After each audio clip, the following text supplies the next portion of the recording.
Assalamualaikum warahmatullahi wabarakatuh. Selamat pagi dan siang untuk Ibu dan Bapak sekalian selaku dosen pengampu pengendaraan jauh oceanografi.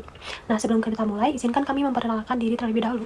Perkenalkan, nama saya Najwa Ciradinanta dengan NIM 1292417 dan juga rekan saya Rizky Rakanoval dengan NIM 1292450. Pada kesempatan kali ini, kami akan mempresentasikan tugas ujian akhir semester kami untuk matkul ini yang berjudul Karakteristik Oceanografi sebagai penentuan waktu optimal wisata whale watching di perairan Selat Alor, Nusa Tenggara Timur. Nah, whale watching sendiri adalah wisata untuk melihat paus dan lumba-lumba secara langsung di alam. Indonesia ini merupakan salah satu kawasan yang menjadi spot terbaik di dunia untuk hal ini, khususnya di Nusa Tenggara Timur. Tapi pertanyaannya, kapan sih waktu yang paling pas untuk berangkat supaya peluang ketemu paus dan lumba-lumba itu paling tinggi? Nah, itu akan kami coba jawab lewat penelitian ini, menggunakan data oceanografi dan teknologi pengendaraan jauh. Jadi, untuk isunya sendiri, kemunculan cetacea atau hewan-hewan laut seperti paus dan lumba-lumba di saat alur itu sifatnya tidak menentu. Artinya, peluang wisatawan untuk bertemu dengan mereka saat ikut wisata whale watching itu tidak selalu optimal. Kadang ketemu, kadang juga enggak. Lalu, apa itu cause-nya atau sebabnya? Nah, ternyata distribusi dan kemunculan cetacea ini sangat dipengaruhi oleh kondisi oceanografi seperti suhu permukaan laut, konsentrasi klorofil A, dinamika arus, sampai ketersediaan sumber pakan mereka di laut. Nah, dari sini muncul gap yang sampai saat ini belum ada informasi spasial temporal untuk mengintegrasikan parameter-parameter oceanografi tadi untuk memprediksi waktu dan lokasi kemunculan cetacea di selat alur secara spesifik. Makanya, solusi yang kami tawarkan adalah pemanfaatan data pengendaraan jauh untuk menganalisis parameter-parameter oceanografi dan mengidentifikasi habitat potensial cetacea sebagai dasar penentuan lokasi serta periode pengamatan yang lebih optimal. Oke, setelah tahu akar masalahnya, sekarang kita masuk ke bagian latar belakang dari penelitian ini, yaitu kenapa kami memilih Selat Alor dan bagaimana kami menjawab gap tadi. Nah, lokasi dan alasan memilihnya itu karena Selat Alor merupakan bagian dari Laut Sau yang tepat berada di Arlindo. Wilayah ini dikenal sebagai habitat penting bagi cetacea. Dinamika oceanografi yang kompleks ditambah tingginya kemunculan paus dan lumba-lumba di sini, jadi alasan utama kami menjadikan Selat Alor sebagai lokasi penelitian untuk menentukan waktu optimal wisata whale watching. Nah, lebih jauh lagi, Selat Alor ini berfungsi sebagai jalur migrasi atau feeding ground sekaligus habitat sementara bagi berbagai spesies cetacea. Bahkan, studi terbaru menggunakan pemodelan teori sirkuit mengidentifikasi Selat Alor, Ombai, Sape, dan Rote sebagai pinch point, yaitu jalur sempit berdaya hubung tinggi yang menjadi jalur utama pergerakan paus biru kerdil antara Australia dan Indonesia. Tingginya keanekaragaman cetacea di wilayah ini menjadikan Selat Alor punya potensi besar untuk pengembangan wisata whale watching berbasis konservasi.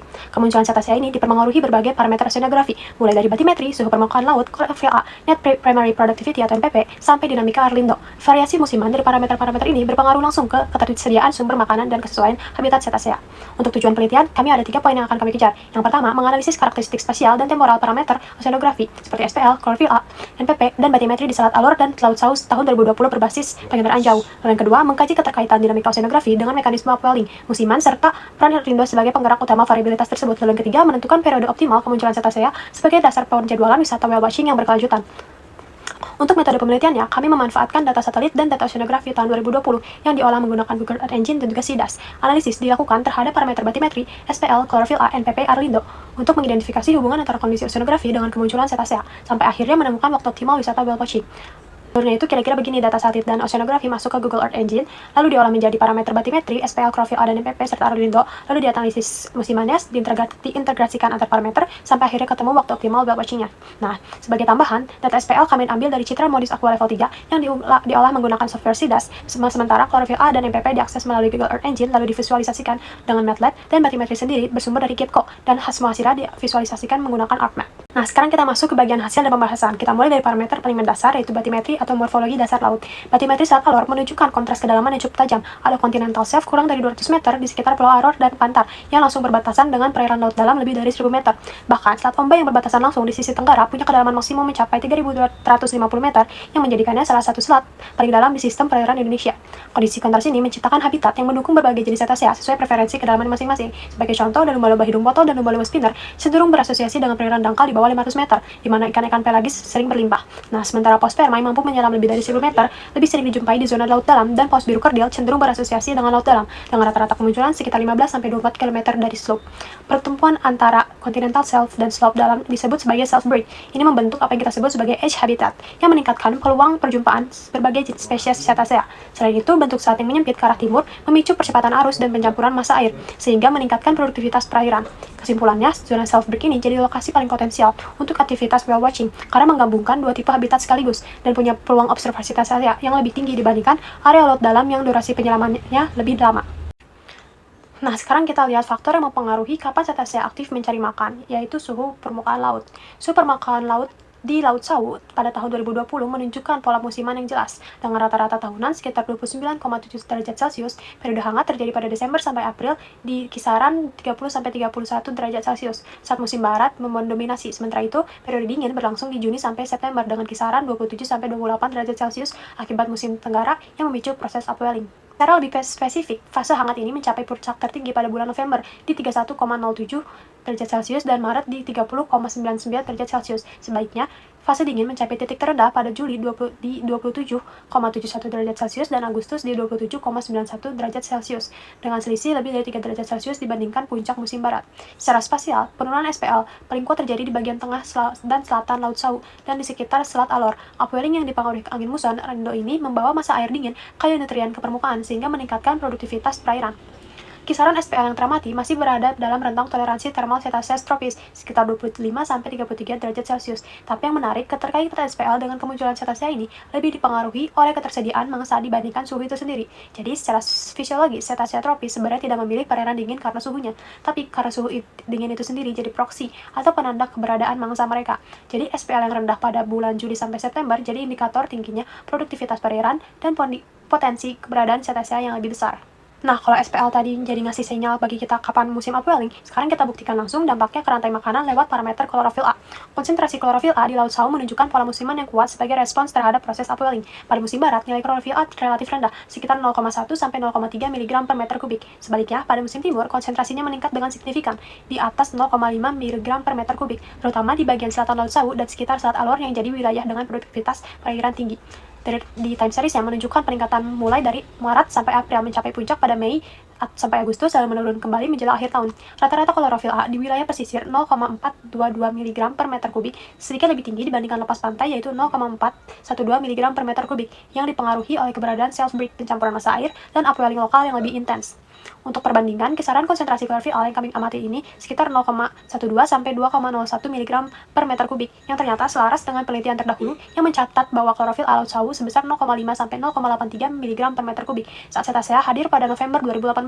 Bahkan nilai di dalam Laut Sawu ini sekitar 10 kali lebih tinggi dibandingkan perairan Samudra Hindia di sekitarnya yang hanya sekitar 0,06 mg per meter kubik. Ini mengonfirmasi bahwa kondisi klorofil A di Selat Alor pada musim timur 2020 memang masuk dalam kisaran yang mendukung kehadiran cetacea. Tingginya klorofil A pada musim timur ini mengindikasikan peningkatan biomasa fitoplankton yang mendukung zooplankton, ikan pelagis, dan cephalopoda sebagai sumber makanan cetacea. Yang menarik, ternyata ada lag atau jeda waktu sekitar 2-4 minggu antara puncak klorofil A dengan kemunculan cetacea, karena dibutuhkan waktu bagi energi untuk merambat dari fitoplankton ke level cetacea dalam rantai makanan. Jadi, Selat Alor ini berpotensi menjadi feeding ground penting dengan puncak kemunculan cetacea diperkirakan sedikit lebih lambat, yaitu sekitar Agustus sampai bulan September. Net Primary Productivity atau NPP merupakan indikator produktivitas biologis perairan yang menunjukkan laju produksi karbon organik oleh fitoplankton. Berdasarkan peta, nilai NPP tertinggi terkonsentrasi di sekitar pesisir Pulau Alor dan Pulau Pantar, terutama pada zona transisi antara shelf dan slope. Sedangkan perairan laut terbuka menunjukkan nilai yang lebih rendah. Tingginya NPP pada wilayah tersebut mengindikasikan suplai nutrien yang kuat akibat pencampuran massa air, sehingga meningkatkan produktivitas perairan dan ketersediaan mangsa bagi cetacea. Oleh karena itu, kawasan Selat Alor berpotensi menjadi habitat penting cetacea sekaligus mendukung aktivitas whale watching. Kenapa sih NPP tinggi di daerah situ? Karena wilayah shelf break mengalami pencampuran massa air yang lebih intens, sehingga nutrien dari lapisan bawah terangkat ke permukaan. Nutrien tersebut dimanfaatkan fitoplankton untuk fotosintesis, sehingga nilai NPP menjadi lebih tinggi dibandingkan laut terbuka. Arus lintas Indonesia atau Arlindo merupakan penggerak utama dinamika oceanografi di Selat Alor dan Laut Sawu. Intensitas Arlindo mencapai maksimum pada musim timur, ketika angin muson tenggara memperkuat transport massa air dan memicu proses upwelling. Proses ini membawa massa air dingin kaya nutrien ke permukaan, sehingga menyebabkan penurunan suhu permukaan laut serta peningkatan klorofil A dan NPP. Kondisi tersebut menciptakan produktivitas biologis yang tinggi dan meningkatkan ketersediaan mangsa bagi cetacea. Selain berperan dalam produktivitas perairan, Selat Alor dan Selat Ombai juga berfungsi sebagai koridor migrasi yang menghubungkan Laut Banda, wilayah Nusa Tenggara, hingga Australia. Oleh karena itu, kombinasi antara tingginya produktivitas perairan dan fungsi konektivitas habitat menjadikan Selat Alor sebagai kawasan penting bagi keberadaan cetacea serta berpotensi dikembangkan sebagai lokasi whale watching. Integrasi parameter oceanografi menunjukkan bahwa musim timur merupakan periode paling optimal bagi kemunculan cetacea di Selat Alor. Pada musim ini, upwelling yang dipicu oleh muson tenggara dan Arlindo menyebabkan penurunan suhu permukaan laut serta peningkatan klorofil A dan NPP. Kondisi tersebut meningkatkan ketersediaan pakan sekaligus mendukung jalur migrasi cetacea melalui Selat Ombai Alor. Oleh karena itu, disarankan datang pada Juni hingga Oktober ataupun Juli hingga September karena puncak peluang penjumpaan cetacea sangat tinggi. Karena upwelling aktif, klorofil A dan NPP-nya tinggi, serta Arlindo mencapai intensitas maksimum. Lalu tidak disarankan datang Desember hingga April dan juga musim barat karena peluang penjumpaannya lebih rendah karena SPL lebih hangat, produktivitas perairan menurun, dan feeding ground kurang aktif. Serta karena musim barat umumnya tidak seoptimal musim timur untuk pengamatan cetacea di Selat Alor. Adapun keterbatasan dan saran dari penelitian kami yaitu pada keterbatasan yang pertama, data oceanografi diperoleh dari penginderaan jauh satelit dan diolah menggunakan Google Earth Engine sehingga merepresentasikan kondisi rata-rata wilayah dan periode pengamatan. Yang kedua, analisis klorofil A menggunakan data hasil agregasi rata-rata sehingga lebih menggambarkan pola variasi temporal daripada nilai konsentrasi absolut. Yang ketiga, penelitian hanya mencakup 1 tahun pengamatan yaitu tahun 2020 sehingga belum mampu menggambarkan variabilitas oceanografi antar tahun. Yang keempat, pengaruh fenomena iklim skala besar seperti ENSO, El Nino, dan Indian Ocean Dipole belum dianalisis secara mendalam. Dan yang terakhir, tidak dilakukan validasi secara langsung menggunakan data observasi lapangan in situ untuk seluruh parameter yang dianalisis. Sedangkan saran dari kami yaitu menggunakan data dengan rentang waktu yang lebih panjang untuk menangkap variabilitas jangka panjang. Yang kedua, menganalisis pengaruh ENSO dan Indian Ocean Dipole terhadap dinamika oceanografi Selat Alor. Yang ketiga, mengombinasikan data satelit dengan pengukuran lapangan in situ guna meningkatkan akurasi hasil. Yang keempat, menambahkan data observasi kemunculan cetacea untuk memperkuat hubungan antara parameter oceanografi dan distribusi cetacea. Dan yang terakhir, mengembangkan model prediksi kemunculan cetacea sebagai dasar pengelolaan wisata whale watching yang berkelanjutan. Adapun kesimpulan dari penelitian kami, yaitu yang pertama, karakteristik spasial dan temporal parameter oceanografi di perairan Selat Alor dan Laut Sawu tahun 2020 berhasil diidentifikasi melalui analisis data penginderaan jauh. Hasil penelitian menunjukkan bahwa batimetri berupa continental shelf, sempit, dan lereng curam, serta variabilitas musiman SPL, klorofil A, dan NPP menciptakan kondisi oceanografi yang mendukung keberadaan cetacea di kawasan penelitian. Yang kedua, keterkaitan antara dinamika oceanografi dan mekanisme upwelling musiman berhasil dijelaskan melalui peran arus lintas Indonesia atau Arlindo sebagai penggerak utama sistem oceanografi Selat Alor. Penguatan Arlindo pada musim timur memicu upwelling yang ditandai oleh penurunan SPL serta peningkatan klorofil A dan NPP, sehingga meningkatkan produktivitas perairan dan ketersediaan pakan bagi cetacea. Yang ketiga, periode optimal kemunculan cetacea sebagai dasar pengembangan wisata whale watching berhasil ditentukan, yaitu pada bulan Juni hingga Oktober dengan puncak peluang penjumpaan pada Juli hingga September. Periode ini bertepatan dengan kondisi oceanografi yang paling produktif, ditandai oleh upwelling aktif, tingginya klorofil A dan NPP, serta intensitas Arlindo yang maksimum sehingga mendukung aktivitas migrasi dan feeding cetacea. Sekian presentasi ujian akhir semester penginderaan jauh oceanografi dari kelompok 9 yang berjudul karakteristik oceanografi sebagai penentuan waktu optimal wisata whale watching di perairan Selat Alor, Nusa Tenggara Timur.